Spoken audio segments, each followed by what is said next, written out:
Laid back and kicking it, let's head back to the studio. Here's Rod. Oh, and we're live. Sorry. I'm just tweeting. Join me live on Sportsnet 960 Calgary Radio talking CFL. 1 to 2 p.m. Mountain, Darren. I know you're going to be listening, clinging to your radio. Oh, yeah. Listen live. I'll put that away. Hang on. I should have got to that earlier. It's okay. Just the boss. Just ahead of... No, we are all the bosses. Yes. We're a team. Morley Scott coming up, the voice of the Edmonton Eskimos. But a sports update here. The Colorado Mammoth have appointed Brad Self as general manager of the NLL organization. The former assistant GM and NLL veteran will continue to focus on player personnel and development decisions for the club and serve alongside Mammoth Governor Matt Hutchings and Mammoth head coach Pat Coyle. The Colorado Mammoth, I would say, are the top rival of the Saskatchewan Rush. Wouldn't you say? Sure. Lately. Absolutely. Lately. Rivalries are all about lately. I think I'd like to go down and work for the Colorado Mammoth. Just from watching the show The Ranch. It's just so beautiful down there. I know. So beautiful. I could live in Colorado for sure. Cole Custer saw an opening and, with help from a friend, squeezed through for the most fulfilling moment of his young racing career.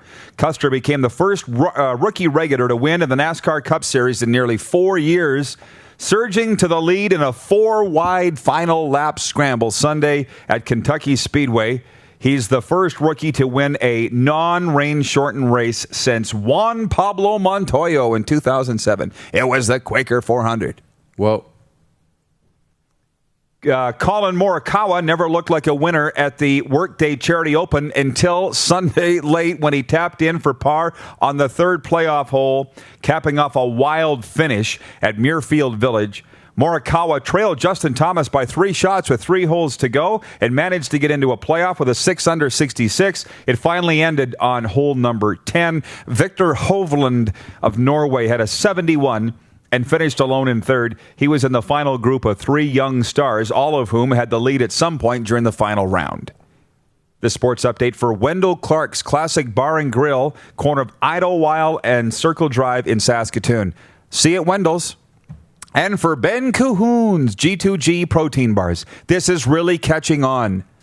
For $20, order online, g2gbars.ca, get their variety pack. One of all 7 flavors, $20. That works out to less than $3 a bar, Darren.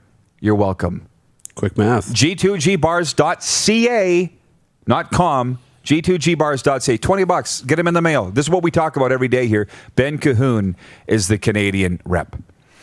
Let's, before we go to Morley, just what I'm hearing, and I've mentioned it a few times, I'll mention it again, that Saskatchewan has thrown in a bid to be the hub city for the Canadian Football League.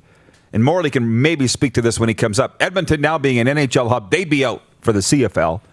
So it's for sure Saskatchewan and Winnipeg, maybe Hamilton. And my prediction is this. I've pieced together, talking to players, their parents, agents, coaches, staff, media, that they will play.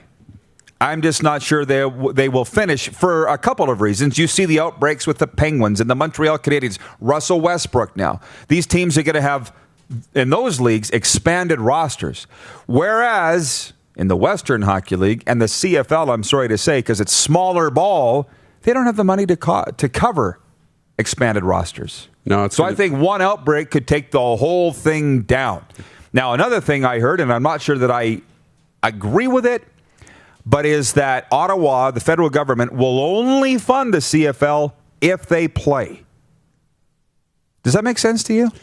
That's what I heard. I'm not sure that I'm going along with it. If it's true, it puts pressure on the league and the teams to make sure they're serious about a return to play plan. Not just doing their due diligence, going through it, making sure they explore all options, get the funding, and then shut down the season to save money. Right? We're going to help you, but you're also going to deliver a product so that our people in Canada can enjoy it and get back to what they love to do in the summer. And have your staff return to play. And have your staff return to play. So, and pay the players. So I think that's part of it too. I would love it being contingent on returning to play, for sure. Okay. I think that'd be great. And then Because I'm not too educated, so when I heard that, I was very clear. Really? Ottawa will only fund this if you play. Because if you scrap the season, you're not getting any money. The only hook on that, and what I guess makes it so complicated, is, okay, you're going to return to play, but then there's an outbreak. See, then what? Be okay, though, changing your opinions and adjusting for a different world that we'll live in, 8 weeks from now or 6 weeks from now, because you say that, you go with that stance. Now, if it's something that's out of the league's control, then they've done everything really, and they were serious about returning to play, then you could look at changing and softening that stance. But I don't mind right now saying, hey, look, this is only coming if you're playing. Well, and I know Morley's just listening along 30 seconds before we bring him in here. It's the take is this: players are expendable, and people get mad when they hear that. But as we've covered on this show before, everybody's expendable. Coaches, broadcasters, presidents, marketing people, everybody's expendable. So, commissioners, we've seen it. Everybody. So don't get offended when people say players are expendable. And what one player's family said to me this week, there will always be guys that want to play, even Americans. Some will have the necessary paperwork. Some will go through the hoops to come to Canada to play. So don't worry about the players. Grant Shaw, for instance, kicker for the Eskimos, saying there's no way that he wants to play, or that the 6 games aren't worth it. Several other players have intimated that. Doesn't scare the CFL, I don't think. No. Right? If you don't want to play, don't, because we're going to play, which is kind of what the NBA and NHL are saying. You're watching Rod Pedersen On Demand. For more of The Rod Pedersen Show, visit rodpedersen.com or follow Rod Pedersen on social media.